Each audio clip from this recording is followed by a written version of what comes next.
Welcome to Audiobook 365 Stories.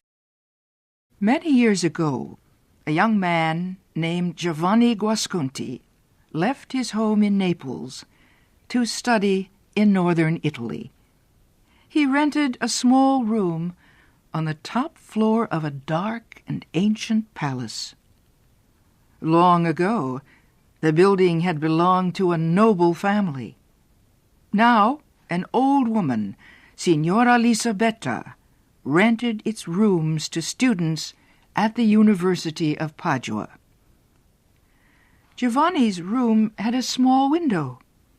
From it, he could see a large garden that had many plants and flowers. "Does the garden belong to you?" he asked Signora Lisabetta one day. "Oh, no," she said quickly. "That garden belongs to the famous doctor, Giacomo Rappaccini. People say he uses those plants to make strange kinds of medicine. He lives in that small brown house in the garden with his daughter Beatrice." Giovanni often sat by his window to look at the garden. He had never seen so many different kinds of plants. They all had enormous green leaves and magnificent flowers in every color of the rainbow. Giovanni's favorite plant was in a white marble vase near the house. It was covered with big purple flowers. One day, while Giovanni was looking out his window, he saw an old man in a black cape walking in the garden. The old man was tall and thin. His face was an unhealthy yellow color. His black eyes were very cold. The old man wore thick gloves on his hands and a mask over his mouth and nose.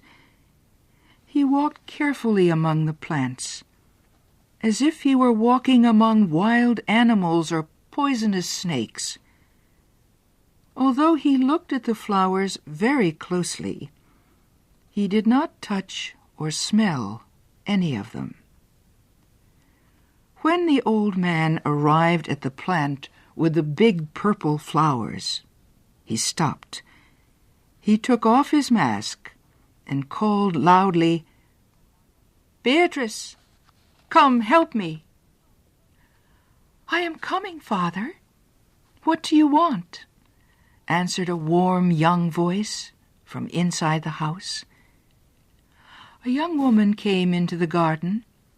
Her thick dark hair fell around her shoulders in curls.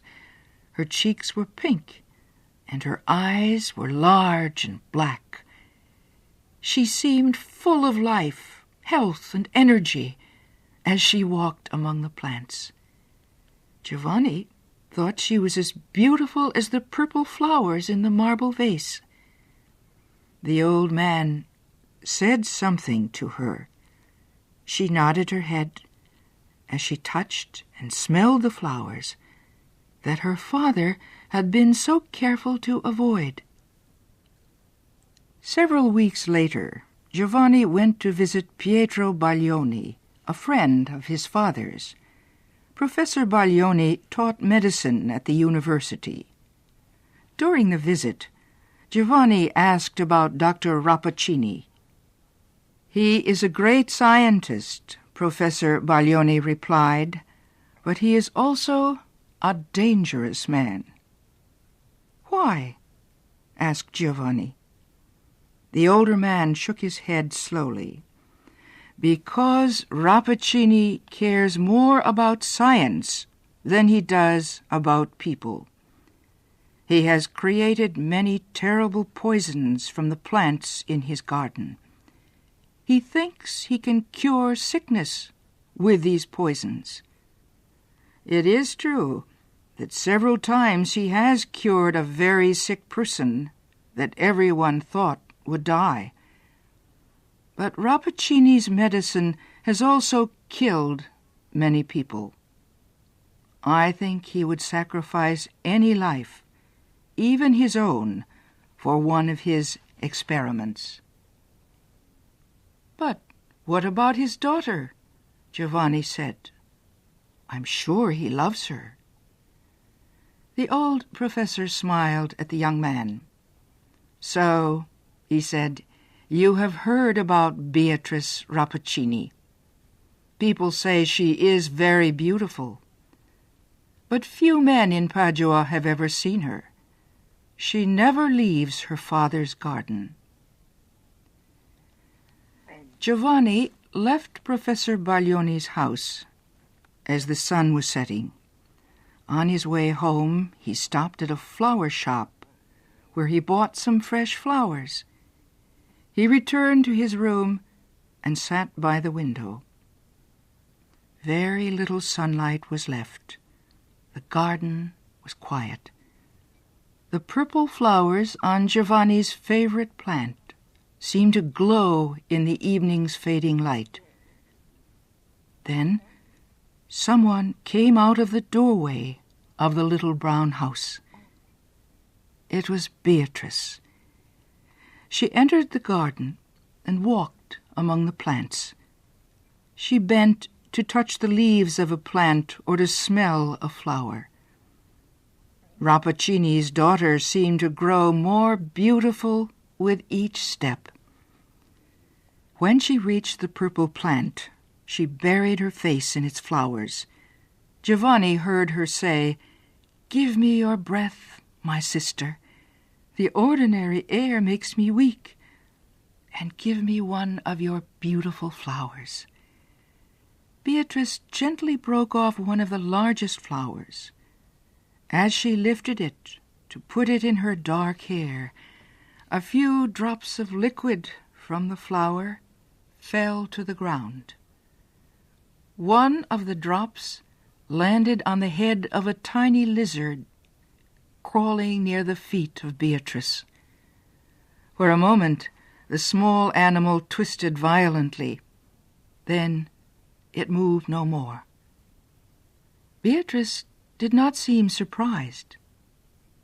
She sighed and placed the flower in her hair. Giovanni leaned out of the window so he could see her better. At this moment, a beautiful butterfly flew over the garden wall. It seemed to be attracted by Beatrice and flew once around her head. Then the insect's bright wings stopped, and it fell to the ground dead. Beatrice shook her head sadly. Suddenly she looked up at Giovanni's window. She saw the young man looking at her. Giovanni picked up the flowers he had bought and threw them down to her. "Young lady," he said, "wear these flowers as a gift from Giovanni Guasconti." "Thank you," Beatrice answered. She picked up the flowers from the ground and quickly ran to the house. She stopped at the door for a moment to wave shyly at Giovanni. It seemed to him that his flowers were beginning to turn brown in her hands. For many days, the young man stayed away from the window that looked out on Rappaccini's garden. He wished he had not talked to Beatrice, because now he felt under the power of her beauty. He was a little afraid of her, too. He could not forget how the little lizard and the butterfly had died. One day, while he was returning home from his classes, he met Professor Baglioni on the street. "Well, Giovanni," the old man said, "have you forgotten me?" Then he looked closely at the young man. "What is wrong, my friend? Your appearance has changed since the last time we met." It was true. Giovanni had become very thin. His face was white, and his eyes seemed to burn with fever. As they stood talking, a man dressed in a long black cape came down the street. He moved slowly, like a person in poor health. His face was yellow, but his eyes were sharp and black. It was the man Giovanni had seen in the garden. As he passed them, the old man nodded coldly to Professor Baglioni, but he looked at Giovanni with a great deal of interest. "It's Dr. Rappaccini," Professor Baglioni whispered after the old man had passed them. "Has he ever seen your face before?" Giovanni shook his head. "No," he answered, "I don't think so." Professor Baglioni looked worried. "I think he has seen you before. I know that cold look of his. He looks the same way when he examines an animal he has killed in one of his experiments. Giovanni, I will bet my life on it. You are the subject of one of Rappaccini's experiments." Giovanni stepped away from the old man. "You are joking," he said. "No, I'm serious." The professor took Giovanni's arm. "Be careful, my young friend. You are in great danger." Giovanni pulled his arm away. "I must be going," he said.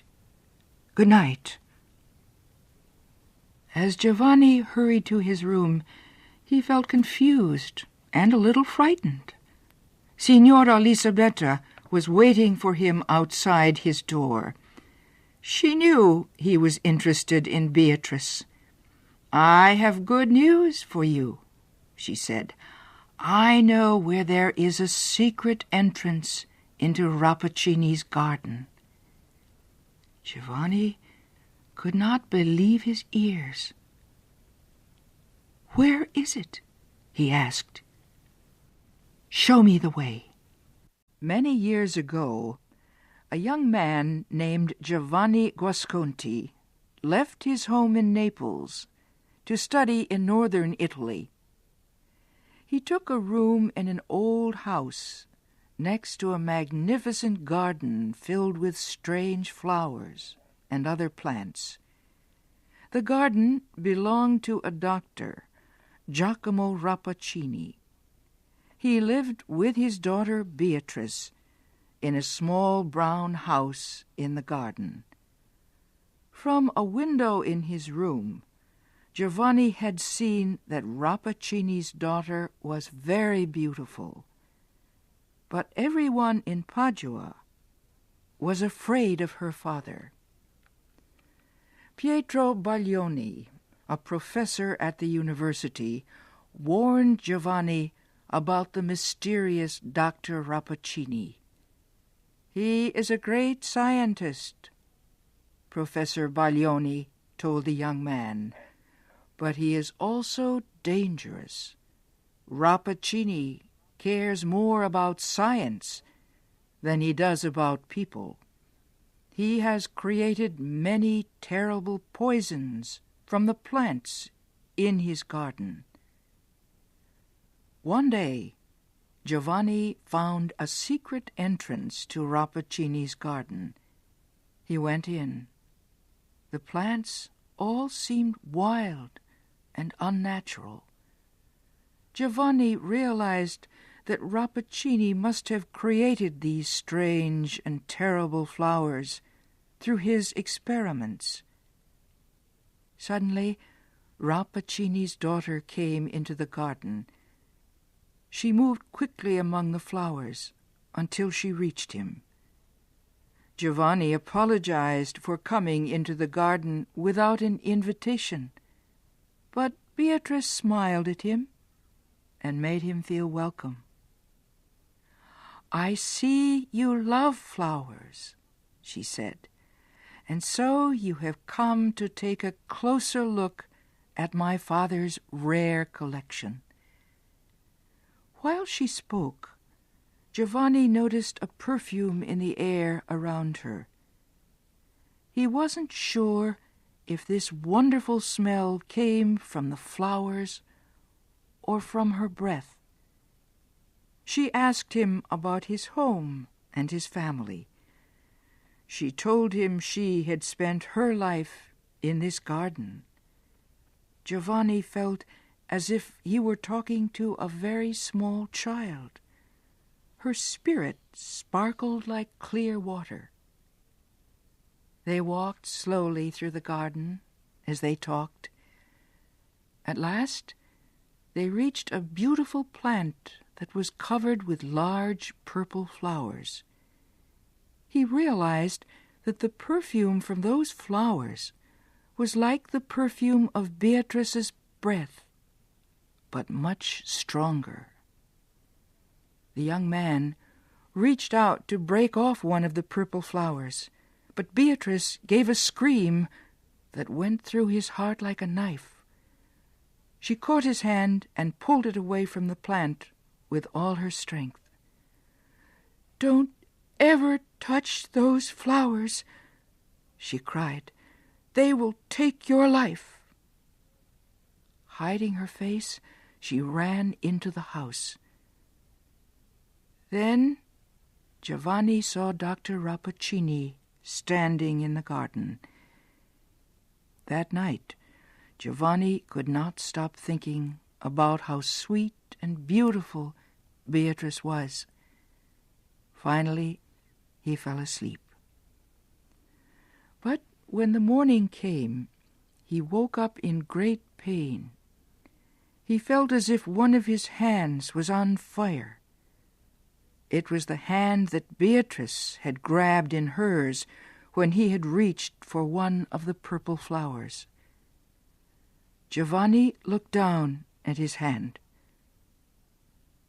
There was a purple mark on it that looked like 4 small fingers and a little thumb. But because his heart was full of Beatrice, Giovanni forgot about the pain in his hand.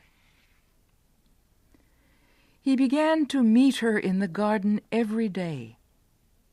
At last, she told him that she loved him, but she would never let him kiss her or even hold her hand.